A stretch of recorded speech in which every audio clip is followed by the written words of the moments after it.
lákọ̀ọ́kọ́ ibi tí mo ti fẹ́ ká ti bẹ̀rẹ̀ mú dádì ó ní wípé kí ló dé tí àwọn politician fẹ̀mí wá tàfàlà ṣé bẹ́ẹ̀ náà ni ẹ̀mí àwọn aráàlú ò jámọ́ kankan ẹ̀ẹ́tì ń tì wá lórí ọ̀rọ̀ security gọ́vnà Ṣèyí Mákindé of Ọ̀yọ́ state ń jẹ́ kó yé wa pé no ọ̀rọ̀ tó wà nílẹ̀ yìí òun ò ní agbára kò síbi tóun ti lágbára kankan o lóòótọ́ lòun jẹ́ state governor o ṣùgbọ́n federal ò fún òun ní gbogbo àṣẹ complete àṣẹ láti lè protect wa against terrorists wọ́n ṣe ń sọ yẹn fún wa ní ìgbà tí kéèsì Ọ̀yọ́ ṣẹlẹ̀ nífà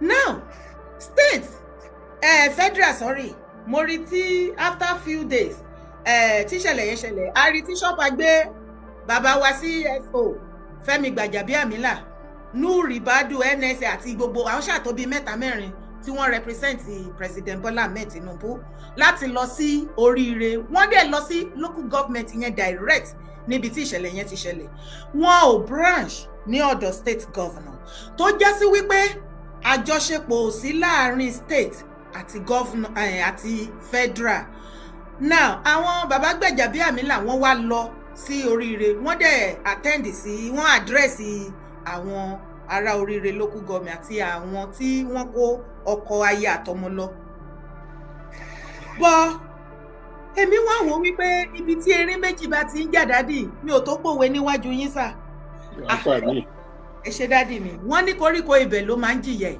ṣé àwa ní koríko tó fẹ́ jìyà láàrin state àti federal báyìí ni ṣé èdì ló mú ilẹ̀ Yorùbá ni ṣé àṣàsí leléyìí ni àbí ẹ̀fún torí gbogbo wa ló yẹ kó mọ̀ wípé gbogbo nǹkan tí Tinubu ń bá wọn pò ní northern part of Nigeria ó ti di dandan kí ilẹ̀ Yorùbá mọ̀ wípé they will surely come to Yorùbá land and attack us èmi máa sọ most of the time ṣùgbọ́n ó ṣe ní láàánú dádì wípé àṣírí ṣẹ̀ṣẹ̀ wá tú ni wípé ẹ wo iye ọdún tàti jìjọ wà ní Yorùbá nation dádì àti gọ́vnà gbogbo south west gọ́vnà ọba ìjòyè minister senator ariwo insecurity tàtẹ́pa more than 5-6-7 years wọn ò ní the whole of south west wọn ò lè account fún one single drone. dádì ẹ jọ̀ọ́ kí ni nǹkan tó máa ṣẹlẹ̀ kí lẹ rò pé ó fẹ́ ṣẹlẹ̀ sí àwọn aráàlú ní ìgbà tí state àti federal tí wọ́n bára wọn jà tí ọ̀rọ̀ dẹ̀ tẹ́lẹ̀ báyìí sá. ó ṣe èyí dára ibi tí mo ti máa bẹ̀rẹ̀ ni pé tọ́rọ̀ bá ṣẹlẹ̀ a ní gọ́vnà a ní president a ní ọba a ní àwọn ará ìlú gan ní nǹkan tó yẹ ká ṣe tá à ṣe o láyé àtijọ́ nílẹ̀ wa yẹn náà tán bá fi ẹ́ joyè àwòdì tó bá lè gbẹ́dìyẹ ó ní nǹkan tó máa ń ṣẹlẹ̀ even nílùú tá a wà yìí nílùú òyìnbó gbogbo tá bá dìbò fún ẹ tó wọlé tó di bẹ́ẹ̀ tó ò ṣe nǹkan kan tó kẹ̀yìn sí kìíní ó ní nǹkan tó máa ń ṣe kíbò gan tó dé ẹni míì á mú ẹyin tó ti bàjẹ́ ẹyin tí ò ṣe á jù ú sí ẹyin tútù ẹni míì á ju kìíní ẹni míì á lọ wọn ò ní dá lóhùn kò sí yẹn tá à ń ṣe a kò máa jókòó a ní Ọlọ́run ló máa gbà wá o àdẹ̀káwọ́ lérán ìjọ tá a ti like you said ìjọ tá a ti ń pariwo pé àwọn Fúlàní ń bọ̀ wọ́n ti ń wọgbó wa wọ́n ti ń kọ́lé síbẹ̀ wọ́n máa ṣe wálé tí wọ́n máa kọ́ ìgbà kan àti ẹ̀ sọ pé ẹ̀ẹ̀kan náà máa laago tó máa bọ́ sáàrin ìlú tó máa pààyàn láti nǹkan bí ọdún 3 sẹ́yìn gbogbo ẹ̀ la ń sọ gbogbo ẹ̀ mo ti sọ rí lórí ìkànnì yìí àbí ò bá jẹ́ tiẹ̀ yìí ti bì mí wípé ẹ gbáradì ẹ ní lè kàn jókòó tẹ́tẹ́rẹ́ kò sẹ́ni tó lísìn sí wa now ká wá wo àwọn tá a pè pé kó máa jẹ́ gómìnà kó máa jẹ́ local government chairman kó máa jẹ́ gbogbo ẹ̀ gbogbo wọn dẹ̀ wá káwọ́ lẹ́rán bíi pé wọn ò lè ṣe nǹkan kan Mákindé lòun ò lè ṣe nǹkan kan ẹ béèrè pé èló ló ń gbà lóṣù ní security vote kí náà ń pè ní security some of them get as high as 1 to 250 million lóṣooṣù as security votes kí náà fi ṣe ìgbà tán fẹ́ dá Àmọ̀tẹ́kùn ńlẹ̀ mo ní Àmọ̀tẹ́kùn tó máa wọṣọ kọ́lẹ̀ lẹ́fẹ́ ló yẹ kẹ́ ẹ dálẹ̀ mo sọ lórí ó dàbí orí show ẹ̀yìn náà ni àbí one of those places ipe state actors kan ló lè ṣiṣẹ́ yìí. Ẹ jọ̀ọ́ ẹ bá wa like, ẹ máa bá wa like, ẹ bá wa thumb up, ẹ bá wa like fídíò yìí, ẹ bá wa like, ẹ bá wa love, ẹ comment, ẹ bá wa share síta. Kindly support the program. Thank you. Mo sọ ń gbà yẹn pé níwọ̀n ìgbà tó jẹ́ pé àwọn tó ń wá bá wa kì í ṣe sójà, kì í ṣe ọlọ́pàá, kì í ṣe wọn ò ní uniform. Àwọn ará àtòrìn wa wọ́n tiẹ̀ ní Futọjálọ̀ náà ti ń wá. Àwọn wọ̀nyí á dì mọ́ra wọn á di gbogbo ibi iná ṣáà ti rí bọ̀. Ẹ jẹ́ ká organize àwọn èèyàn wa náà bíi tiwọn kán wọgbó lọ. Owó ló máa jẹ. Gbogbo security vote yìí kẹ́ tó ná ìdá 5 ẹyọ ìdá kan nínú 5 kẹ́ bá dá sí 5 ẹyọ kan bẹ́ẹ̀. Kẹ́ fi kó àwọn ọdẹ, àwọn ògbójú ọdẹ, àwọn tó mọ kínní kán wọgbó lọ kán flush wọn. Ṣé ǹjẹ́ ẹ gbọ́ gbogbo wọn nílẹ̀ Igbo? Around the time tá à ń sọ yẹn, àwọn Igbo, àwọn youth Igbo wọgbó lọ pẹ̀lú ìbọn. Gbogbo ilé, gbogbo hut tí àwọn wọ̀nyí débẹ̀ la rí lórí fídíò tó ń jó, tó ń lé wọn, tó ń pa màlúù wọn. Ǹjẹ́ ẹ gbọ́ pé wọ́n lọ ilẹ̀ Igbo? Wọ́n ti ìgbà yẹn náà wá sọ pé àwọn Igbo gan pàápàá tó bá ṣe ká fi wọ́n lẹ̀ kán máa lọ. Wọ́n ti ga jù kán máa lọ. Kán jẹ́ kí Igbo máa lọ. Because wọ́n rí pé àwọn ẹ̀ ò gbàgbàkúgbà. Ẹ̀yin ló máa fọwọ́ ra wọn lórí. Níbi tó jẹ́ pé àwọn tó ń ṣe ìmọ̀ líle láàrin Yorùbá tún ń sọ pé kí Fúlàní wá gbà wọ́n pé tó pé wọn ò jẹ́ kó ṣe sàríà.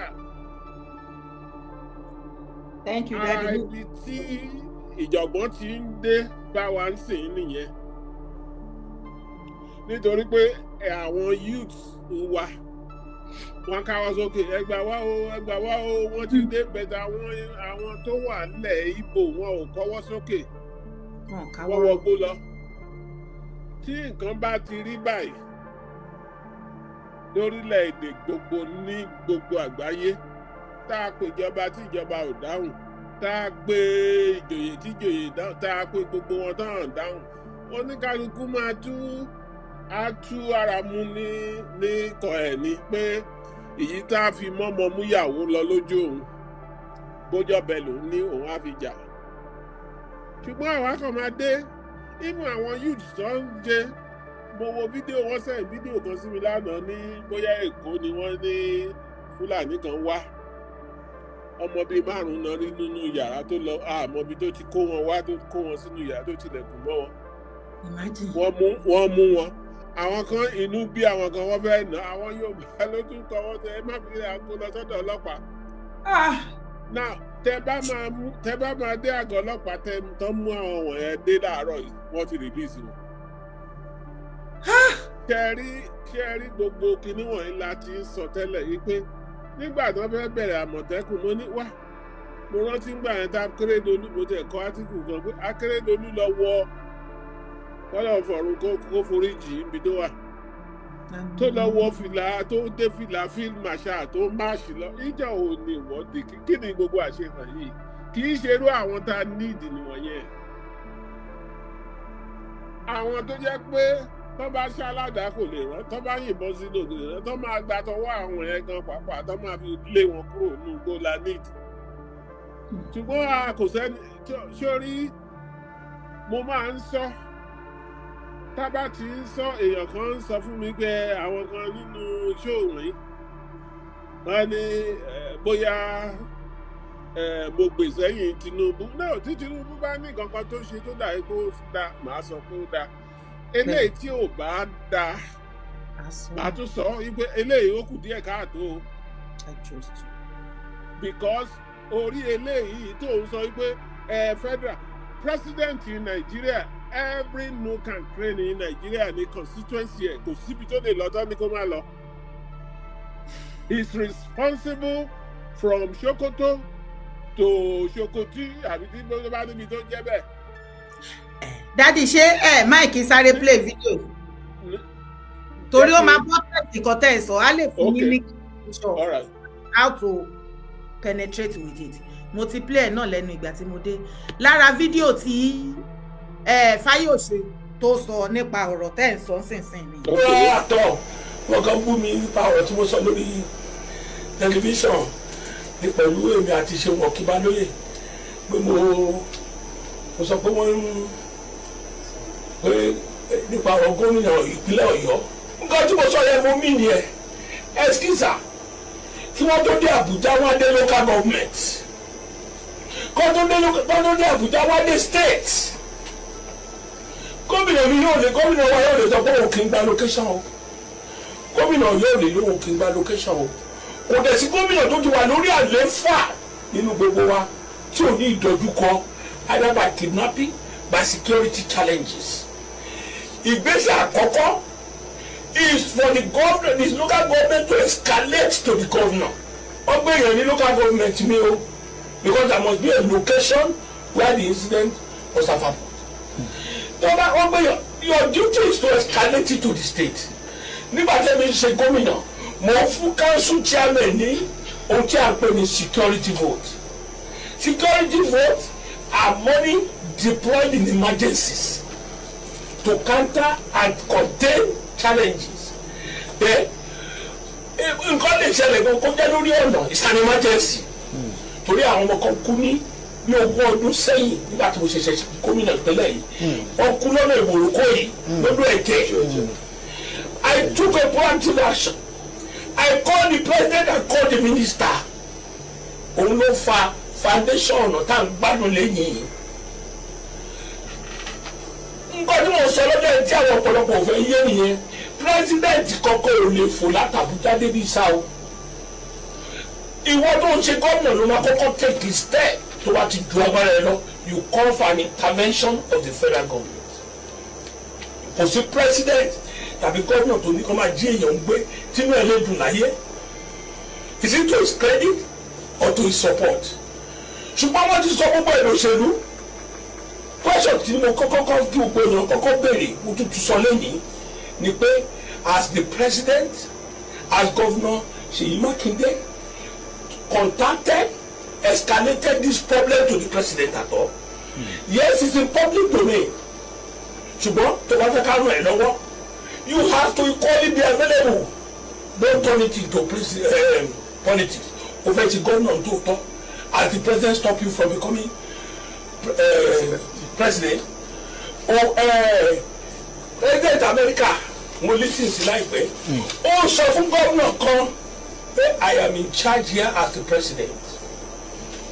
If you want me to help you, you let me know your challenges. Ṣé ti gbọ́ fídíò yẹn dáadáa? Mo gbọ́ fídíò yẹn ṣùgbọ́n nǹkan tí Fáyọ̀ṣe ò sọ ni mo fẹ́ sọ fún yín. Tí gómìnà kan bá ní dereliction of duty that is tí ò ṣiṣẹ́ bó ṣe yẹ kó ṣe, the federal government can come in.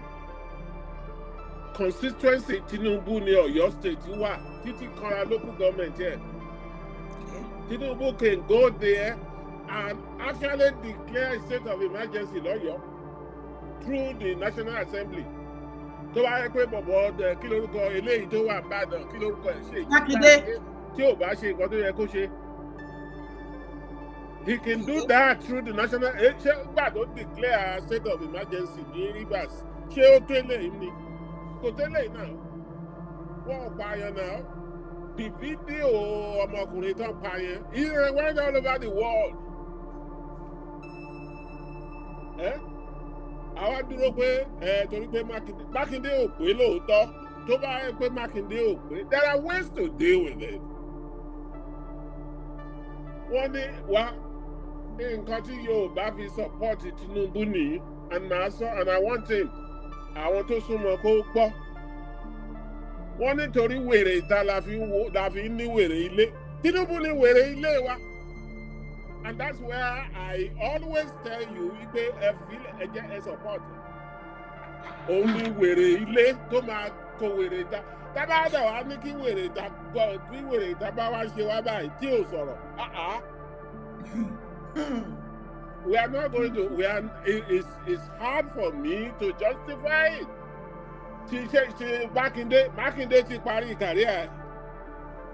ó lóun fẹ́ díje fún presidency ní next. president ìbò ajá ń gbé lọ tó máa gbà lọ́wọ́ ẹ̀ tó máa gbà lẹ́nu ẹ̀. Look, I'm not in politics. I'm just telling you. Ṣé ẹni tí ò lè ṣe tí tom kidnap Ìbàdàn tó jókòó tí ò lè ṣe kankan la máa fi gbogbo Nàìjíríà lé lọ́wọ́? Ta ló sọ fún yín pé ta ló gbé ọmọ tó lọ́bẹ̀ òṣòro? Ó tún sọ nígbà tó wọ́n àdírẹ́sì àwọn family victim wípé nígbà tó lọ sí Oríire local government ó ń jẹ́ kó yé wọn wípé agbára ò sí lọ́wọ́ wọn láti protect Nigeria.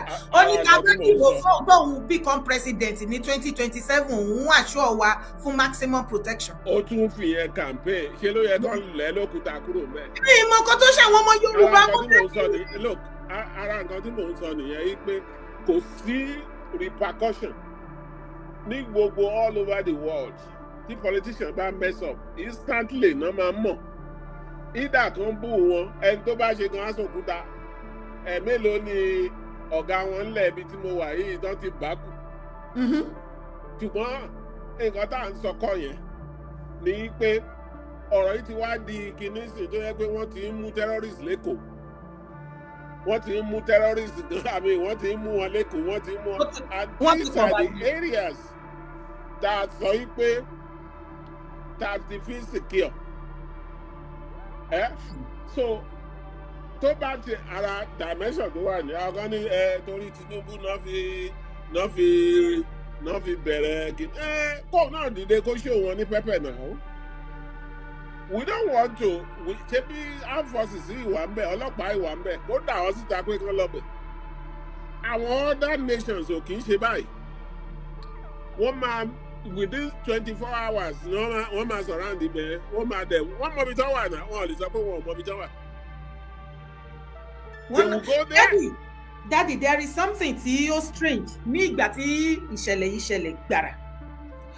I sat down mo fi ojú inú àti tìta wò pé kí ni kidnapping yìí ó clean gan ó ti clean jù ó ní tìbàjẹ́ Daddy ní àárọ̀ kùtù inú compound kan nínú school compound kan school méjì ló wà ńbẹ̀ ọkọ àwọn yẹn tó fi operate tó ńbẹ̀ ọ̀kadà náà dé gbé wá tó fi jáde tó kó àwọn ọmọ yẹn tó tún fi lọ sí the next school.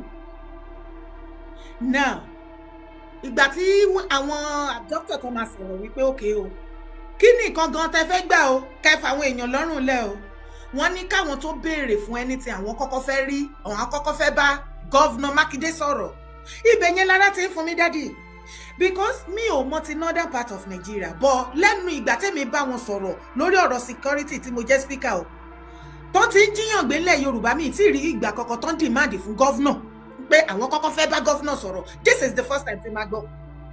It was after tí governor àtàwọn tó sọ̀rọ̀ tán náà ṣe wá fún wa ní nǹkan tó fẹ́ wípé kan fún wọn ní 1 billion ẹlẹ́ẹ̀kejì kan bá wọn ra àwọn sophisticated weapon.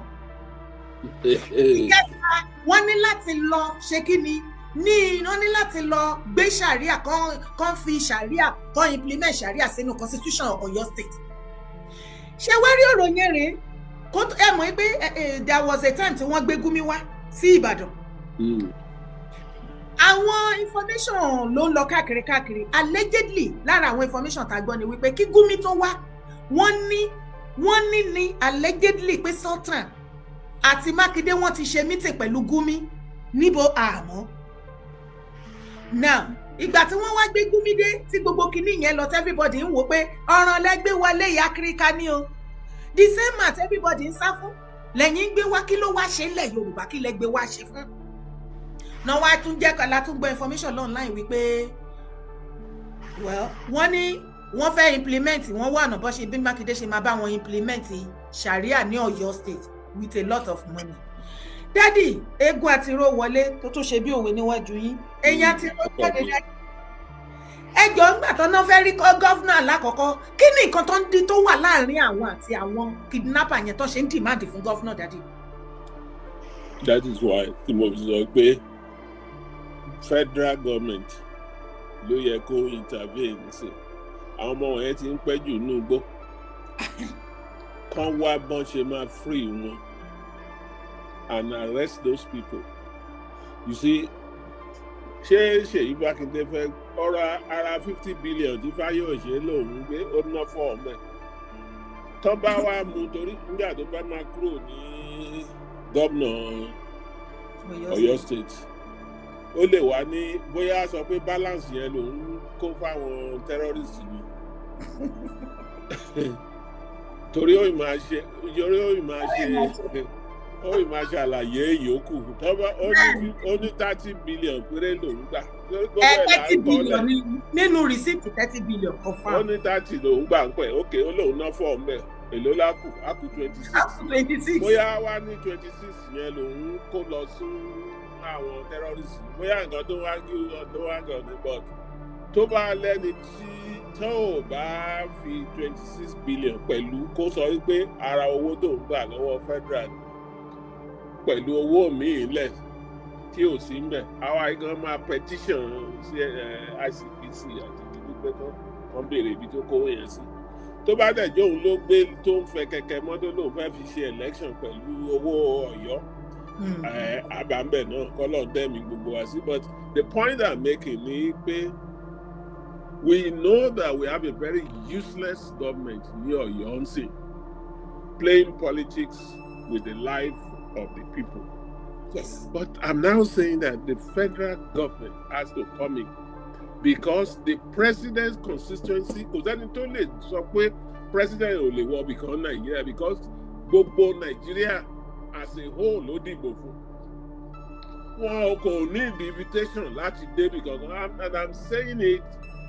I've been in America. I studied in America. I studied politics and economy in America, and I know that ngbà míì tí president bá wá sí New York àti governor àti mayor wọn ò tiẹ̀ kì í yọjú torí president alọ́bi tó nílò àṣẹ nǹkan tó nílò lọ kò sẹ́ni tó lè wọn ò ní ìgbà tí wà ń bẹ̀ tí ò bá jẹ́ official senate function ló bá wá. The same thing là ń operate in Nigeria. The federal government can go to and go need àti dúró especially lórí ọ̀rọ̀ security more so. tó jẹ́ pé òun ni commander-in-chief of the armed forces and it's also the police chiefs are answerable to him. ẹ jẹ́ kí n play video message tí àwọn Gbajabiamila tó ń deliver pé president rán wọn ẹ jẹ́ ká gbọ́ dáadé. sọ fún yín pé Ọlọ́run á rẹ̀ yín lẹ́kún wọ́n ní kẹ́ má sunkún kẹ́ má fòyà.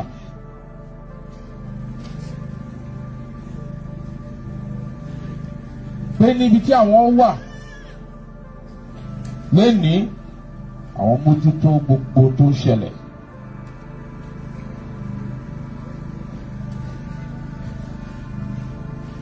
pé kẹ́ lọ sinmi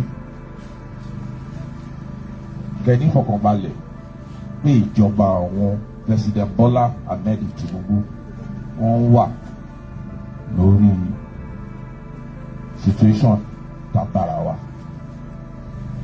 pé àwọn ọmọ yín pẹ̀lú ọgọ́ Ọlọ́run lágbára Ọlọ́run wọ́n máa padà láìpẹ́ láì ṣe kí ni láìpẹ́ lágbára Ọlọ́run.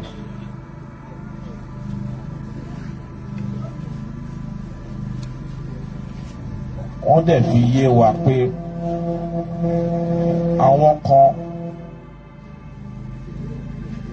mo rò pé èèyàn méjì àbí mẹ́ta lọ pa àdébẹ̀ láti lọ rí àwọn ẹbí wọn àní rírọ ẹ̀ mọ́ Ọlọ́run àforíjì wọn á gbé wọn sáfẹ́fẹ́ rere ọjọ́ àjìnà síra wọn.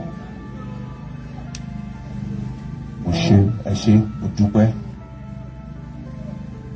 àáfi àsìkò yìí àgbọ̀rọ̀ lẹ́nu NSA wa àti Minister of Defence wá bá a sọ̀rọ̀ ní ṣókí àwọn náà wọ́n wà lára àwọn tí president wa tó rán wá sí bíbá yìí. nǹkan tí a gbọ́ ń bẹ̀ níwọ̀nba náà nìyẹn dájú. I'm not impressed. At all. Because àwọn méjèèjì tó dúró àti Minister of Defence àti kí lorúkọ tí oyè tán fún Àjàbíàmílà CSO. lórí ìbádùn tọ́jọ́ wà mẹ́rin. They should be in a situation tó ti máa dà ẹ́ múlẹ̀ bá kìíní dé eléyìí tán fi gbágbádá tọrùn tán kọ́wọ́ lérò nìbàdàn yẹn. They should be somewhere tán ti máa direct àwọn tó lọ bẹ̀ yẹn. You see, we don't take the life of our citizens. Ẹ̀ka lẹ́sà ẹ fẹ́ dá sétò à ń bọ̀ lọ́dọ̀ yín. Take life àwọn èèyàn wa. Bíi pé torí tí wọ́n gan láti ẹ̀ fi ń ṣèjọba. Abẹ̀ sí ń gbàdúrà kọ́lọ́ ń tẹ́ wọn sáfẹ́fẹ́ rere kálọ̀ ṣe what kind of buncombe is that? Eh? Instead of saying that look ibi tá a bá ṣẹ́ dé ni à ń ṣiṣẹ́ lórí ẹ̀ nǹkan táwọn ará Ìbàdàn fẹ́ gbọ́ sí nìyẹn ìwọ ń gbàdúrà empty talks. Ẹ ṣe sá. Those are my take on that. They should do something for these kids. Ọmọ kékeré bá ń ké nínú igbó lọ́sẹ̀ méjì pé òjò ń pa wọn òjò ń rọ àti ẹ̀mọ̀ bóyá wọ́n rọ oúnjẹ fún wọn sí. Oúnjẹ irú oúnjẹ wo náà fẹ́ jẹ ń bẹ̀ ẹ́ ṣe. Ẹ kálẹ̀ yìí tèmi lórí TikTok ṣé dáadáa láwà? Ṣé ẹ fẹ́ dá sétò? À ń gbọ́ yín. Bí tí bàbá wa yẹn sọ̀rọ̀ dé òun kò fẹ́ contribute díẹ̀ sí. Ṣé rí Ọlọ́run ló lè gbà wá nílùú yìí. Káwa náà gbára wa. Yorùbá ní amúkùn ẹrù ẹwọ́. Ó ní ẹrù tó wọ́ lẹ̀ ń wò wò sálẹ̀. Ṣèbí tísàlẹ̀ ò bá wọ́ ẹrù ò ní wọ́ látòkè. But the problem of this country is that when something happen, gbogbo àmàsáré máa jáde pé nǹkan báyìí ṣẹlẹ̀ nǹkan báyìí ṣẹlẹ̀. Èyí kọ́ ló ti bẹ̀rẹ̀. Àwọn náà dẹ̀ kọ́ ló ti bẹ̀rẹ̀. But problem Nigeria as a whole, àwa Yorùbá yìí gangan ni problem Nigeria yìí. Lọ́nà wo sà? Lọ́nà tó pọ̀. Tẹ́ lè bá wa. Nígbà tí Jonathan wà ní government, kí ni wọ́n fi lé Jonathan lọ? Insecurity náà ni pé wọ́n kó àwọn shibos girl. Ni wọ́n sì bẹ̀rẹ̀ sí pariwo láti lé lọ. Now, àwọn kan dẹ̀ wà ní ìlú yìí tí wọ́n believe pé àwọn gangan làwọn nílùú. Tẹ́ bá ti fi tí wọ́n ṣe ìlú yìí ò ní tòrò. Ìlú tí ó tòrò là ń pariwo ẹ̀. Àwọn tó wà behind it á sọ̀rọ̀ nípa ẹ̀. Now, ẹ yẹ ká mú báyìí.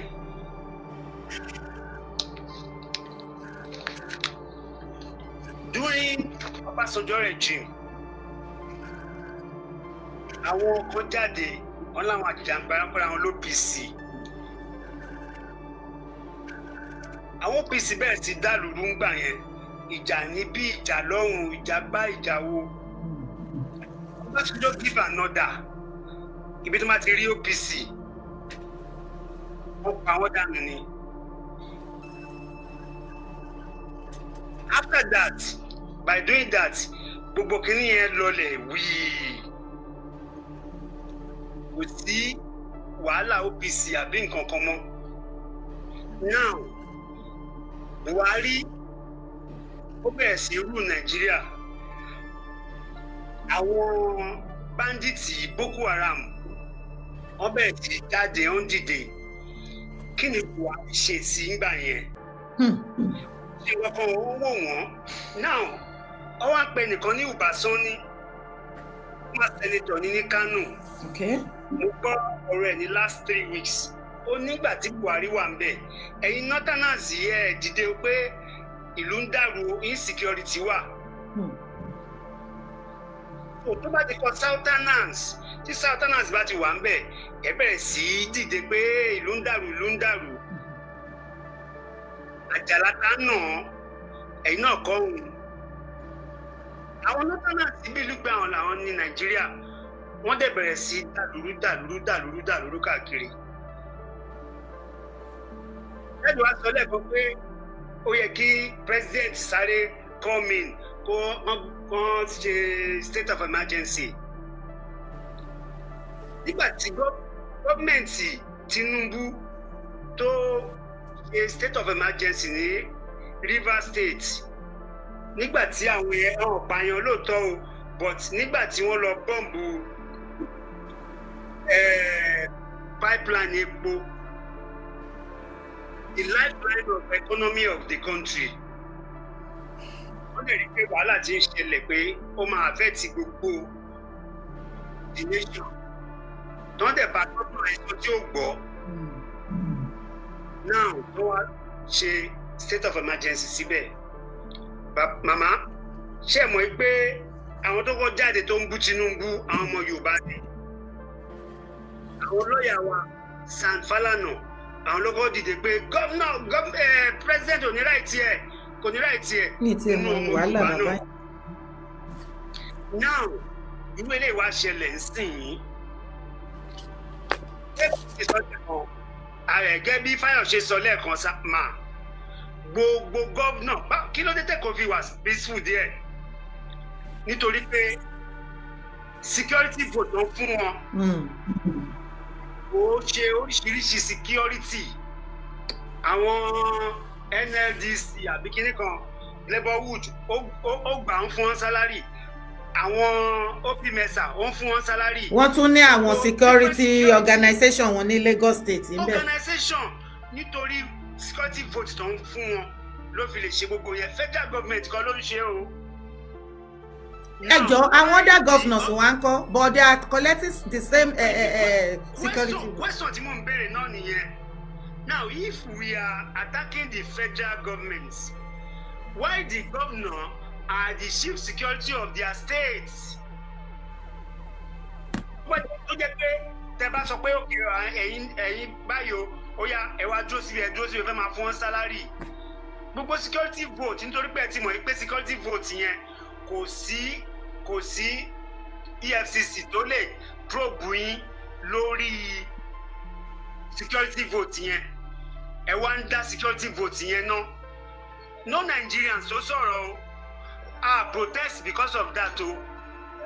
Now problem yẹn wá bẹ̀rẹ̀ sí gbẹ̀yìn yọ. Ẹ wá ń blame federal government. We have senatorial district tó ń gba salary tó ń gba constituency allowances o. Ẹjọ́ ẹ bá wa mute. Wọ́n ń gbowó wá sí state wọn. Ibẹ̀ láti rí senatorial district mẹ́ta o. Ibẹ̀ láti rí ẹlòmíì tó ní 20 representatives allowances wọn constituency allowances o. Yẹn wá ní problem ara wa now. Dem tó ná owó yẹn sí constituency ẹ̀. Protest a lè lọ bá ni o. Even local government a lè protest ká lọ bá wọn o. None of them tó ṣerú ẹ̀ o. Àwa ń sọ yìí pé president and if president take any action sister mi Yorùbá ló kọ́kọ́ máa lead protest against our president tó jẹ́ èèyàn tiwa. Okay, ẹ jẹ́ ká mú ọ̀rọ̀ yìí ká torí àsìkò wa àti ọ̀pọ̀lọpọ̀ tó like láti dá sétò. Kí ni ọ̀nà àbáyọ kí lẹ́yìn fíìlì pé ó jẹ́ solution sí situation tó wà nílẹ̀? Kí ni nǹkan tí ẹ fẹ́ bá àwọn ọmọ Yorùbá sọ? Ṣẹ́rí nǹkan tí mo fẹ́ bá ọmọ Yorùbá sọ ni pé individual security nìkan everybody lọ wá because government ò lè secure everybody. Individual security as well. Individual security kò yé mi. Ní sùúrù. Ẹ máa gbọ́ ṣẹ́rí bàbá sọ lẹ́ẹ̀kan pé nítorí wèrè ìta náà láti máa ní wèrè ilé. Aláwọn kan náà tó jẹ́ pé nílẹ̀ Yorùbá yìí náà tó jẹ́ pé tí gómìnà bá gbé tó bá ṣàwọn ládùúgbò pé ó yá ọkàṣọ sí wọn lọ́rùn wọ́n bẹ̀rẹ̀ sí fún wọn lówó before government don promulgate state police láti bí local government security wa. Okay, kí ló yẹ káwọn èèyàn fún gba security sí balọ̀tẹ̀ sílé wọn. Àwa ní jọ̀ọ́ jẹ́ kí brother mi ẹ ṣe dádì mò ń bọ̀ o individual kìíní tẹ́ sọ yẹn báyìí sìn are you referring to private security? As a private security organization. jẹ́ ká dá lóhùn, jẹ́ ká ṣàlàyé nǹkan tó bá jẹ́ pé private security, tó bá jẹ́ wípé private security group or organization ni, ṣebí Ṣèyí Mákindé ṣe fídíò tó ní àwọn ti ready sí, wọ́n ti implement sínú constitution Ọ̀yọ́ wípé àwọn ti ready láti accept láti ṣiṣẹ́ papọ̀ pẹ̀lú àwọn private or security organization or group tó bá wà registered. Ìgbà táwọn yẹn máa bẹ̀rẹ̀ sí ní lọ́kàn sí wọn, tọ́pọ̀lọpọ̀ wọn pè mí, wọ́n ní Mákindé sọ fún yín pé kọ́ńtì ẹ̀sìn lọ jókòó ná. To you daddy, ẹ má bínú lórí TikTok, ẹ jẹ́ ká tún lọ sọ́dọ̀ daddy, ẹ jẹ́ ká lọ sọ́dọ̀ daddy padà sí àtúpadà wa. Jẹ́ kí mo kàn máa explain fún ọkùnrin yẹn yìí pé how many people ló wà Nàìjíríà? Yorùbá nìkan 60 million ni wá. Tí Yorùbá kan bá dìde because of his own interest to criticize the president, ìyẹn ò mí pé gbogbo Yorùbá. Ṣé bóun làwọn kan sọ fún mi pé wá á ti mọ̀ ẹ̀yin Tinubu ló gbèsè, mi ò gbèsè yín èèyàn kankan. There, I'm not. Irú eléyìí sìn, òótọ́ ni mo mọ Tinubu tẹ́lẹ̀, bẹ́ẹ̀ kì í ṣe pé kí n rí nǹkan tí ò dé. Ébò mo ń sọ yìí pé the federal government has a responsibility to all the citizens. Ṣé bóun ni president? Ẹni tó ń sọ pé Yorùbá náà ló máa kọ́ dìde, it's just been misguided. Kò yé. Tí Fálànà bá sọ pé nǹkan kan tó criticize on one program, that is his own opinion, not the opinion of the generality of Yorùbá. Tó bá tiẹ̀ ṣe census gan, tó bá tiẹ̀ jẹ́ bó tiẹ̀ jẹ́ 1 million ní Yorùbá tó ní the same opinion Fálànà, kò tí ì pé 60 million wá. Ẹ má máa jẹ́ ká lo sentiment kan tí ò lọ. These people, tí Mákindé ò bá lè, tó bá fẹ́ play politics pẹ̀lú gbogbo nǹkan tẹ́ sọ lẹ́yìn, pẹ̀lú live àwọn ọmọ Ọ̀yọ́ state, the federal government should come in and declare a state of emergency. Even the Nigeria Association of Nigeria Association of Christian Association of Nigeria, Christian Association of Nigeria, wọ́n ti di sọ́sìtà lánàá pé kí bàbá Tinubu kó declare state of emergency. Ẹ má bí ẹ ṣe máa wọ àwọn ọmọ wọn, they are scared for life. Yes, ẹ ká lẹ́sà à ń gbọ́ yín lórí ètò, ẹ káàbọ̀ sórí ètò sà. And then let us deal with Makinde later. Yes, ẹ ká lẹ́sà à ń gbọ́ yín. Ìṣẹ́jú méjì sà, a máa fúnra wa tẹ̀mù lálẹ́ torí pé ọ̀nà pọ̀ lálẹ́ 2 minutes ni o. Mò ń bọ̀, ẹ jẹ́ kí Kọ́lá sọ̀rọ̀ tán, agbógbó wo lè sọ̀rọ̀ papọ̀ lẹ́ẹ̀kan. À ń gbọ́ yín sà.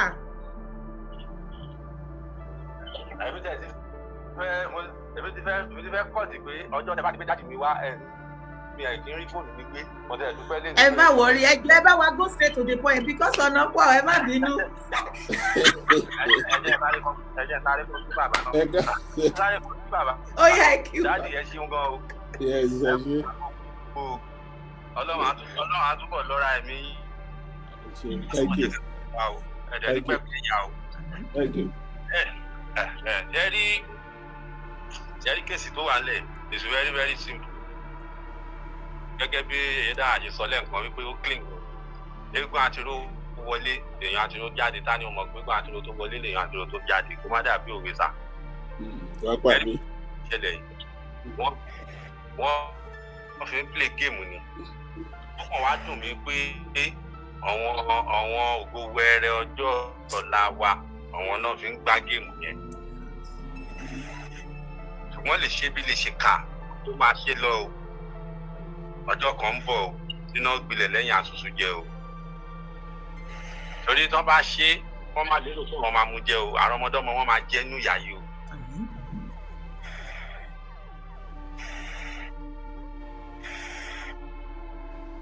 Tí n bá rántí déètì yẹn, I think it's around August 23, 2022. Ìgbà yẹn ni èyí dára ti bẹ̀rẹ̀ sí ní kígbe lórí insecurity yìí.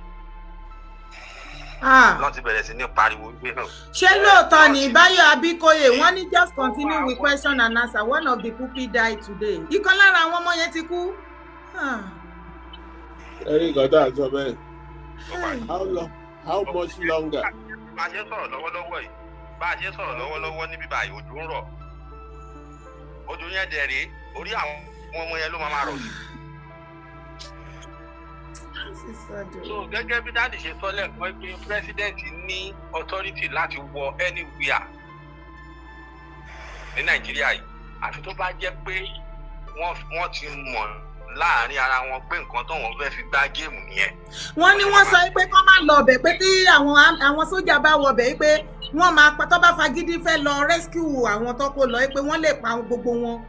Ṣé wọn ò ní àwọn commandos tó ti ní armed forces wa tó ti train specially. Mo ń bọ̀ lọ́dọ̀ mi, mo ń bọ̀ ẹ ní sùúrù, ó máa tán yín sà. Jẹ́rí dáàdì sọ̀rọ̀ kan lẹ́ẹ̀kan. Wọ́n ní tí wọ́n bá fẹ́ mú wọn, wọ́n mọ ibi tí wọ́n wà. The exact place ibi tó pa yẹn gangan náà máa lọ. Wọ́n mọ bọ́n ṣe lè capture wọn. Wọ́n fẹ̀mí wá ń ta káìtì ni. Jẹ́rí dáàdì sà, jẹ́rí bí ṣe máa ìbéèmí dẹ̀ ṣe máa mo sọ kí nìkan fún yèyé dára níjẹta. Mo ní ìjáde tèmi dẹ̀ máa ń jáde, nǹkan dẹ̀ máa ń fi ẹ̀mí mi lé Ọlọ́run lọ́wọ́ ni pé tó bá kádàrá pé kí n padà sílé lálẹ́ o.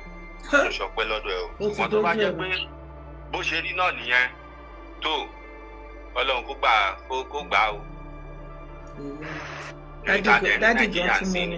Ṣùgbọ́n àánú kan tó ṣe mí jù ni pé àwọn ọba wa tá a ní wọn ò ní àánú wa rárá because kárí ní tán ṣe ìyẹn ó ti pọ̀ jù. Pàtí lè ní pàtí lọ́la.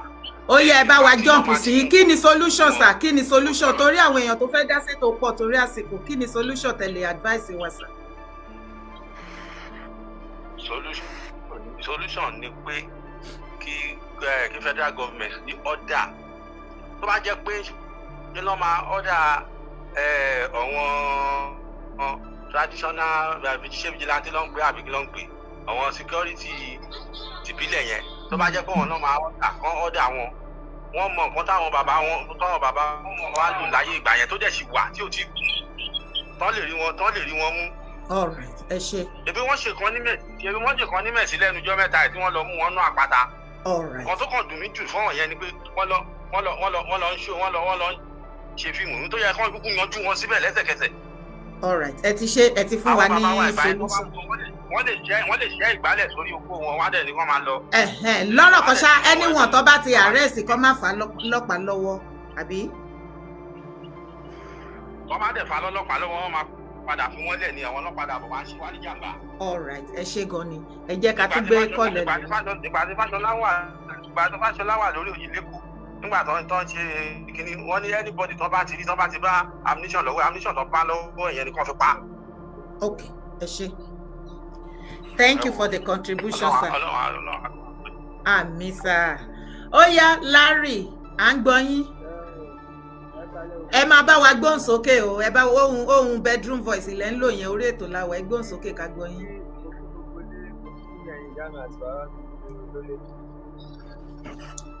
Submission mi sí ọ̀rọ̀ tó wà lẹ́yìn ni pé nǹkan mẹ́rin ni mo fẹ́ sọ̀rọ̀ nípa ẹ̀. One ni pé a lè sọ pé president wa pé kò ṣiṣẹ́ ó ń gbìyànjú. One two ni pé àwọn ọmọ yẹn tí wọ́n kidnap yẹn ó tó di pé wọ́n kidnap wọn kí ni àwọn ètò tí governors wa tí wọ́n fi sí in place láti lè protect wa kátó tó máa sọ̀rọ̀ president. Ṣé wá rí èyí tó ṣẹlẹ̀ yìí ó ti jẹ́ ká mọ̀ wípé kò sí gọ́fúnà kankan ní south west tó prepare for anything. Now ibi tí mo wá lọ nísìnyí ni pé wọ́n wá sọ̀rọ̀ nípa negotiation fún àwọn people involved in negotiation. Èmi wà ní secondary school ní ìgbà tí mo ti ń gbọ́ nípa bandit àti Boko Haram. Mo wà ní mo fẹ́ fọ wàhálà gbà ẹni tí bọ́ọ̀sì girl jáde. Náà ibi tí mo lọ ní pé ti today mo ti ṣetán school ti pẹ́ àwọn ọmọ tó wà lẹ́yìn náà ti ṣetán school ti pẹ́ díẹ̀ tí. Ti today kí lẹ fẹ́ sọ please go straight to the point. Nǹkan tẹ́ opinion tèmi ní orí àwọn fífi mi pé kí ìjọba má bá wọn negotiate mọ́ kí ìjọba go after them. Wọ́n bá pa wọn kọ́ pa kí ìbọn bá àwọn ẹni tí wọ́n kidnap kó ṣàmìṣọ pé wọ́n jẹ wọ́n run kí wọ́n má bẹ̀rù ní pé bí wọ́n pé àwọn ọmọ yẹn wọ́n máa pa wọ́n tàbá ní pé ká fi fọ́ọ̀sì wọlé sí wọn lára wọ́n máa pa ọgbà ọmọ ní àwọn ní ìsìn nínú ọmọ 20 wọ́n ti pa wọ́n fún 10. A dẹ̀ ṣe negotiate lọ́wọ́ àti negotiate. by the time they máa negotiate tó bá tún máa fún 1 billion tó béèrè yẹn wọ́n wá mú ọmọ 5 wọ́n á fi wọ́n lẹ̀ nínú 20 kí ni kókó.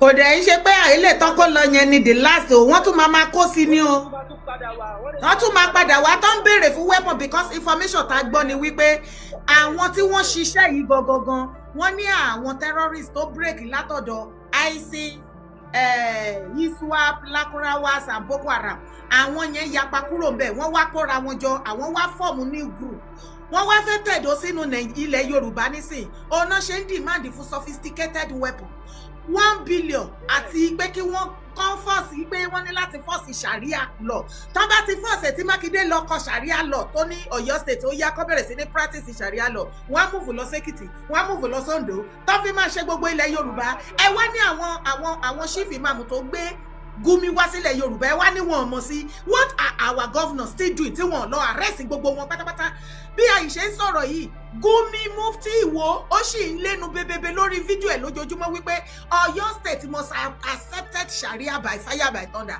àìjẹ́bẹ̀ ogun ni ó ní sultan ló dẹ̀ máa wá implement ẹ̀ tó já sí wípé àwọn terrorists ń demand pé wọ́n ní láti implement sharia law ní Ọ̀yọ́ state Gumi Mufti sọ wípé Ọ̀yọ́ state ní láti ṣe sharia dandan ẹ̀ẹ́dẹ̀ notice wípé nǹkan kan wà láàrin àwọn yẹn wọ́n jọ mọ̀ sí ni wọ́n jọ plan ẹ̀ ni. Jerry, you about the doctor ó ní ìwọ̀n tẹ́lẹ̀ tó mú dáadé ń bẹ̀rẹ̀ iṣẹ́ ẹjọ́ wọn ẹjọ́ àwa Yorùbá ni tẹ bá wo ibi tí àwọn pípọ̀ yìí ti bẹ̀rẹ̀ nísìnyí Ọ̀yọ́ ni nínú gbogbo ọmọ gbogbo ìlú tó wà ní ilẹ̀ Yorùbá pátápátá Ọ̀yọ́. ọmọ iye mi lúkàlúkà iyányún lẹ́rùn rẹ ó ṣeré. àwọn ọmọ Ọ̀yọ́ ló kọ́kọ́ gba Mùsùlùmí àti Kwara náà nísìnyí àwọn méjèèjì yẹn sì náà lọ fògùn jà báyìí. tó já sí wípé nípasẹ̀ ẹ̀sìn Mùsùlùmí òun ni terrorist ṣe fẹ́ hijack ilẹ̀ Yorùbá that is the basic thing tó ṣẹlẹ̀ sí.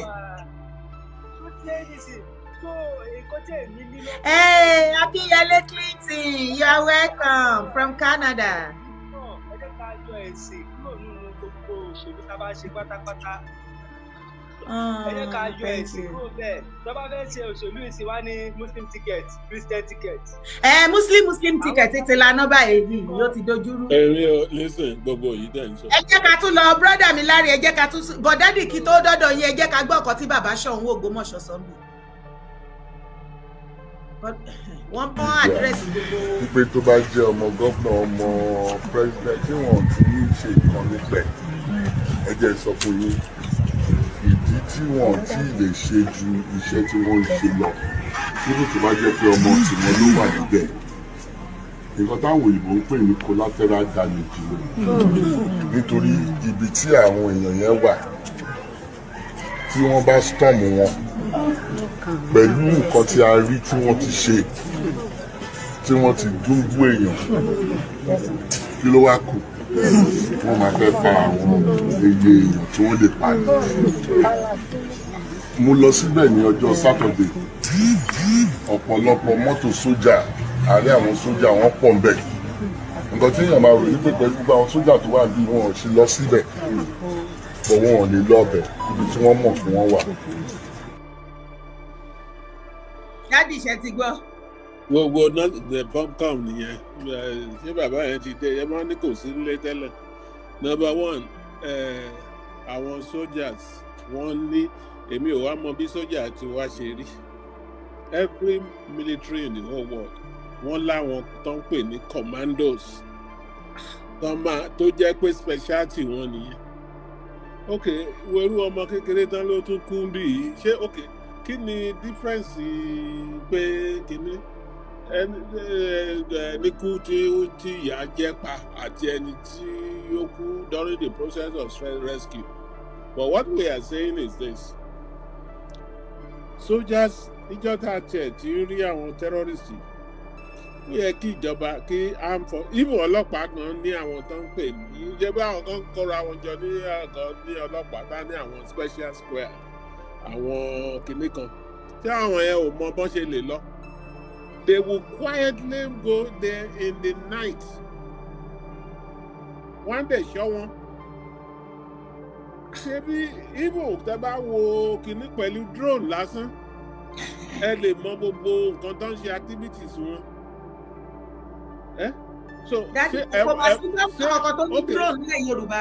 ẹ fẹ́ sáàkù wọn sìn ẹ bá tẹ̀ wá sáàkù wọn oúnjẹ á tán kóúnjẹ yẹn tó tán wọ́n ti máa stop àti máa fún gbogbo àwọn ọmọ wọ̀nyẹn ní oúnjẹ ebó náà ní nǹkan tó tún ṣẹ̀kú yìí. wọ́n dẹ̀ ní wọ́n fẹ́ kó kú wọ́n fẹ́ fi fọ́ọ̀sì kó wọn wọ́n máa bá kú wọ́n dẹ̀ ti ń kú níkàn. kí wá ní kọ́mídì kómí ẹ̀ gbogbo wọ̀nyí èmi ò rí. Thank you for the gift Joe. Èmi ò ríru kínní the responsibility rests number 1. Federal government ló control ọlọ́pàá ara nǹkan tá a fi ń sọ látijọ́ ènìyàn pé devolve power to the regions. Ká lọ́wọ́ Mákindé yẹ́bọ̀ ní Mákindé yọwọ́ ẹ̀ ṣe wọ́n àwọn kan sọ pé ó mọ̀ ń pa àwọn kan ní kò mọ̀ ń pa ó lóun kò sọ́wọ́ mbẹ̀. Let me tell you cities ló ń ṣe ọlọ́pàá tó bá pé Ògbómọ̀ṣọ́ jẹ́ ó ní ọlọ́pàá tiẹ̀ àbí local government lọ́lọ́pàá tiẹ̀ á ti sọ pé kán wọgbó. Ok ọba tó ń sọ pé òun rí àwọn sójà ṣé tí àwọn baba ńlá baba ìtọ́rọ̀ bá dé ṣé bọ́ ṣe máa ń sọ nìyẹn. Wọn ò ti ní pé gbogbo àwọn traditionalists tó wà ń bẹ̀. Even our